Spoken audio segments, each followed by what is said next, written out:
Hello students, welcome to Mokshika Academy. So final round ನ ಒಂದು information ಕೇಳ್ತಾ ಇದ್ರಿ. ಸೊ ಪೇಮೆಂಟ್ ಮಾಡ್ಲಿಕ್ಕೆ ಹಾಗೂ ಅಡ್ಮಿಷನ್ ಆರ್ಡರ್ ತಗೊಳ್ಳೋದಕ್ಕೆ ಏನಾದ್ರು ಎಕ್ಸ್ಟೆನ್ಷನ್ ಆಗಿದೆ ಅಂತ. ಸೊ ನೀವು ಇಲ್ಲಿ ನೋಡಬಹುದು ಅಂತಿಮ ಸುತ್ತಿನ ಪಾವತಿ ಮತ್ತು ಆದೇಶ ಪ್ರಾದೇಶ ಲಿಂಕ್ ಅಂತ. ಸೊ ಅದ್ರಲ್ಲಿ ನಿಮ್ಗೆ ಪೇಮೆಂಟ್ ಮಾಡ್ಲಿಕ್ಕೆ ಲಿಂಕ್ ಇದೆ. ಜೊತೆಗೆ ನಿಮ್ಗೆ ಇನ್ನೊಂದು ಅಪ್ಡೇಟ್ ಅನ್ನ ಕೊಟ್ಟಿದ್ದಾರೆ. PGCET ಅಂತಿಮ ಸುತ್ತಿನ ವೇಳಾಪಟ್ಟಿ ಅಂತ ಕೊಟ್ಟಿದ್ದಾರೆ. ಓಕೆ, ಆಲ್ರೆಡಿ ಪೇಮೆಂಟ್ ಮಾಡಿರೋರು ಮಾಡಿ.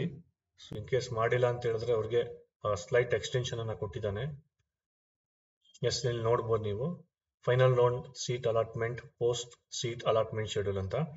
MBA MC MTech ಕೋರ್ಸ್ಗೆ ಪ್ರವೇಶಾತಿಗೆ 24 ಅನ್ವಯಿಸುವಂತೆ ಅಂತಿಮ ಸುತ್ತಿನ ಹಂಚಿಕೆ ಫಲಿತಾಂಶವನ್ನು 16ರಂದು ಪ್ರಕಟಿಸಿದ್ದು. ಫರ್ದರ್ ಏನಂತ ಇಲ್ಲಿ ಕೊಟ್ಟಿದ್ದಾನೆ, ಚಲನ್ ಡೌನ್ಲೋಡ್ ಮಾಡ್ಲಿಕ್ಕೆ ಹಾಗೂ ಪೇಮೆಂಟ್ ಮಾಡ್ಲಿಕ್ಕೆ 17th ಅಂದ್ರೆ ನಿನ್ನೆಯಿಂದ 19th ಅಂದ್ರೆ ನಾಳೆ 4 ಗಂಟೆವರೆಗೆ ಟೈಮ್ ಇದೆ. Downloading of admission order 20th, ನೀವು ನಾಳೆವರೆಗೆ ಮಾಡಬಹುದು. ಅಡ್ಮಿಷನ್ ಆರ್ಡರ್ ಡೌನ್ಲೋಡ್ ಮಾಡ್ಕೊಳ್ಳೋದು ನೀವು 20ನೇ ತಾರೀಕುವರೆಗೂ ನೀವು ಅಡ್ಮಿಷನ್ ಆರ್ಡರ್ ಡೌನ್ಲೋಡ್ ಮಾಡ್ಕೋಬಹುದು. ಹಾಗೂ last date for reporting to the colleges with all originals is 21st 12 before 5:30 PM. ಅಂದ್ರೆ ಶನಿವಾರ 5:30 ಒಳಗಡೆ ನೀವೇನ್ ಮಾಡ್ಬೇಕಾಗತ್ತೆ, ಪರ್ಟಿಕ್ಯುಲರ್ ಕಾಲೇಜ್ಗೆ ಹೋಗಿ ನೀವು ಅಡ್ಮಿಷನ್ ಆಗ್ಬೇಕಾಗತ್ತೆ. ಸೊ ಇಷ್ಟು ಮಾಹಿತಿ ಎಕ್ಸ್ಟೆನ್ಷನ್ ಬಗ್ಗೆ.